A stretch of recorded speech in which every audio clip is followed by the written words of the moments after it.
Hi, everyone, and thanks for continuing to join us for the flight of Crew 1 aboard Crew Dragon on its way to the International Space Station. We're here at SpaceX headquarters in Hawthorne, California, and we've been monitoring this mission the entire way since crew suit up yesterday, really. And then the crew lifted off last night at 7:27 p.m. Eastern Time. And coming up very shortly, we're going to get a really special treat. Yeah, we're going to get to see a live broadcast of the crew on board Dragon Resilience. Hopefully they'll be able to get us a small tour of their Resilience vehicle and also be able to answer some questions hopefully up there. So really excited to see that. I'm really hopeful that they show us not only around Crew Dragon, but they also tell us their experience so far. We heard earlier that Victor Glover has not stopped smiling since he launched. So I would love to hear more about how things are going. Right, and they could see his smile all the way to the International Space Station. Probably so. It's a pretty bright smile. So really excited for that. Stay tuned. Should be coming up here shortly in a few minutes. We're currently 152 kilometers away from station, Crew Dragon is, and we've already had 3 of the 5 major burns take place aboard Crew Dragon. You can see those demonstrated on the screen here. The first happened last night, about 45 minutes after launch. That was the phase burn.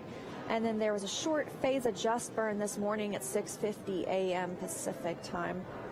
After that was the boost burn.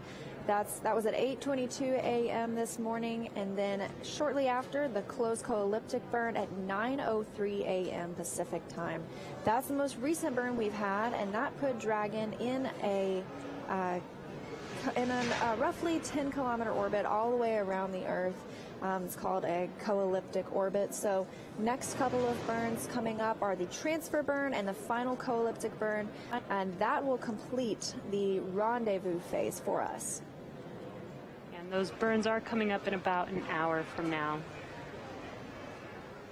We're just standing by waiting for those views from Crew Dragon. We expect them to be using the floater camera, which is not a fixed camera inside Crew Dragon. It gives them a little more flexibility to get out of their seats. Dragon, SpaceX, we see good video. Are you ready for the event?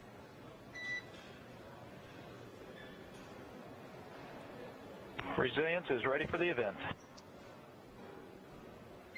Copy, we're go. Okay, everyone. Good morning, good afternoon, good evening, and welcome on board Crew Dragon Resilience. Victor, Shannon, Soichi, and I are very pleased to welcome you on board as we journey to the International Space Station. Currently, we're going to give you just a little bit of a tour of our home for the next few hours as well. And so starting, I'm sitting here in the cockpit, or the bridge, if you will.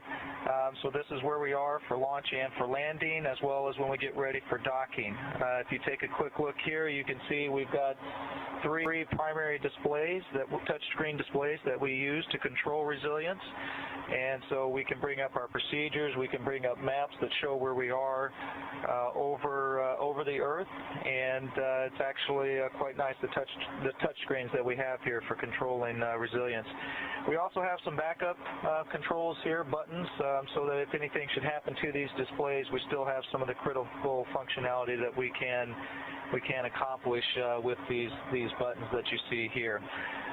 So that's pretty much it here in the cockpit, and so now I'm going to pass you off to Ike.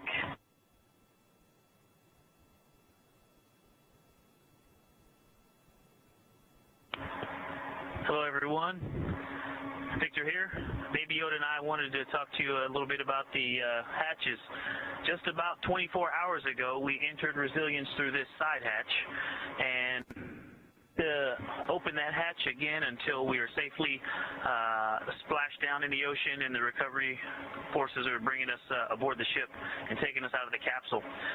So when we dock to station, we will actually leave and go into ISS through the forward hatch, which is up here, and it's based on the body axis of the spacecraft, so the nose cone opens forward and you can go into station in that direction. And at this time, I'm going to hand you off to Soichi.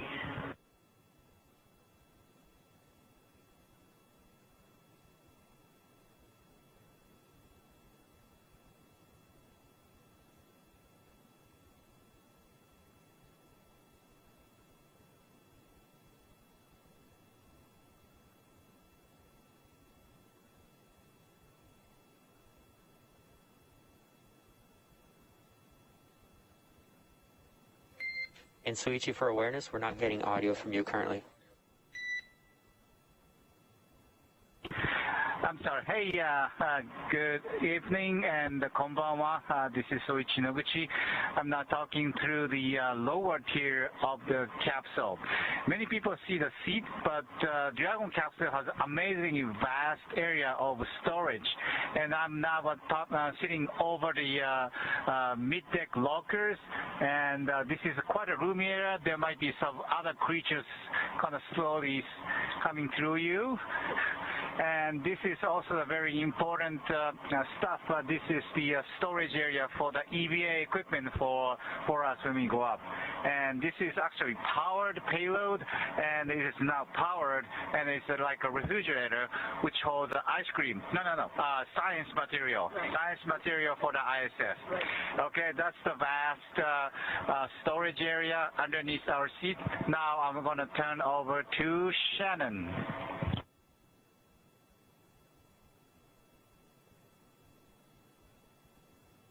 All right. Thank you, Soichi. As you can see, with the four of us in this Dragon capsule, it's quite a bit more crowded than it was with just Doug and Bob. And so I thought I would show you some of what it's like to actually live on a spacecraft like this. You'll see that we actually have bags stowed all over the place, and this is for a number of reasons. You can pan over here, Soichi, you will see up here we actually have some bags full of our emergency equipment, and we've got bags that hold our supplies, such as the shirts and pants that we are wearing now came up in these bags. You'll also see that we've got things such as food and water stashed around, because every once in a while we like to have a snack. A little bit later on I'm going to have some trail mix. These are the water bottles that we have to drink out of. You can see it can be a little bit challenging because there is close out this little tour of Dragon Resilience here with something very, very special, actually. This is something that is a tradition within the astronaut office, and just to give you a little history on it. So when you first are selected as an astronaut and you come in for your basic training, you go through about 2 years of training to become an astronaut. And then once that is complete and you graduate, we give each candidate now becomes an astronaut, but they're an unflown astronaut, and they get a silver pin. But once you've passed that 100-kilometer mark, you then get a gold pin. And we have one member of our crew who does not have the appropriate accoutrement for his uniform, and so we're very to be able to give Victor Glover his gold astronaut pin for passing 100 kilometers. Congratulations. Thank you. Thank you. Crew one. Crew one. Again, thanks everyone for coming out. This is just an unbelievable experience. It has been fantastic so far, and we're looking forward. You know, we're about 21 hours into a 6-month mission, and so we are very excited for us. And I think I'm just going to close it with all for one, crew one for all. Bye, everyone.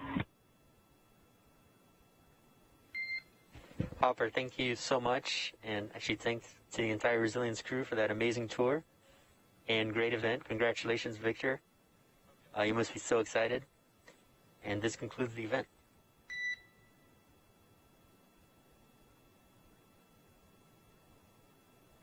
All right, we copy, Jay. That was a lot of fun. Thank you for letting us give a tour.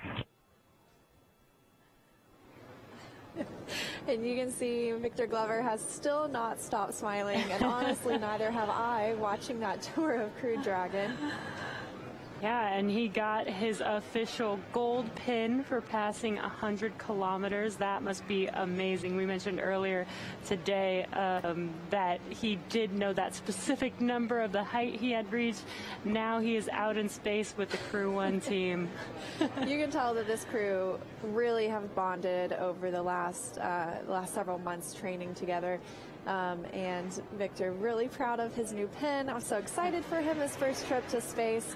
But a really interesting tour of Crew Dragon. Obviously, Commander Mike Hopkins showed us the seats that they launched in, and he mentioned, you know, we've seen some really great views of that, but Soichi showed us what's underneath the seats. Yeah. And we got a good glimpse at that storage. And so he mentioned there was a fridge, not for ice cream, but it is a fridge that helps us stow science samples and experiments going to and from the International Space Station. And then Shannon Walker showing us some of those snacks. It's relatable to me. Yeah, and actually it was really cool to get this kind of a tour because for the most part we've been seeing them in their seats. It almost makes Dragon look so small, but with Soichi underneath where the cargo goes, you can really see how large that cabin really is. And even though there is 4 people in there, it does, you know, they don't have tons of room, but it is pretty spacious enough for them to be able to maneuver around. Yeah, and you could tell Victor was, it looked like standing up. You know, he's in space, so he's not standing up, but he was able to fully stand in the vehicle and still have plenty of room. And I think he's a pretty tall guy. Yeah. So it does look pretty roomy in there. And as they mentioned, things are still going well on their journey. This is Dragon for timeline. Dragon SpaceX.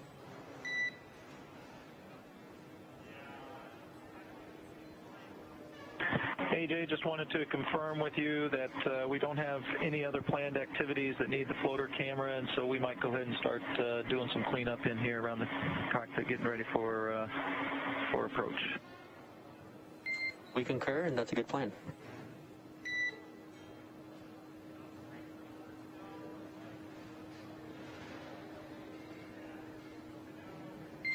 And Dragon SpaceX, we confirm the camera is off, so safe to stow.